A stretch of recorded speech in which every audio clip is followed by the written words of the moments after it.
ఒక దయ్యం వచ్చి మిమ్మల్ని రేప్ చేస్తుంది. అవునండి. ఒక దయ్యం వచ్చి మిమ్మల్ని రేప్ చేస్తుంది. అవునండి. అది రాత్రి 10-10:30కు స్టార్ట్ చేస్తుంది.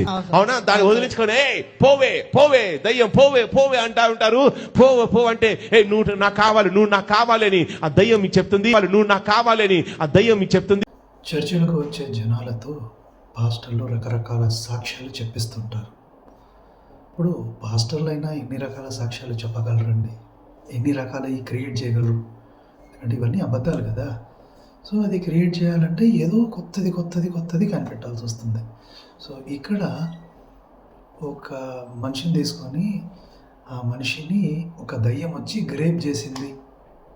అర్థం చేసుకోండి, గ్రేప్ చేసింది. రాత్రి మొదలు పెడుతుంది, తెల్లారి ఏదో చెప్తున్నాడు. సో ప్రేక్షకులు గమనించండి,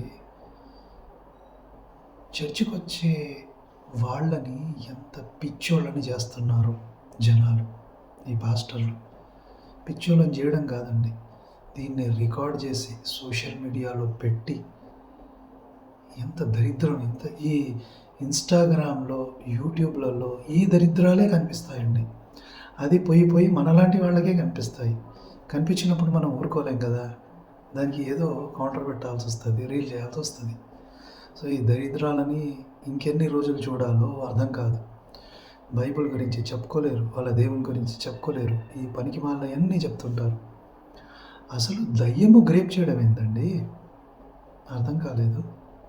దయ్యం చేయడం ఏంది అంటే జనాలని ఆ స్థితికి ఈ పాస్టర్లు తీసుకెళ్తున్నారండి. వాడు చూడండి, వాడు నవ్వుతున్నాడు. అంటే ఇదంతా అబద్ధం అనే కదా మనకు అర్థమయ్యేది. అదండి ప్రేక్షకులు.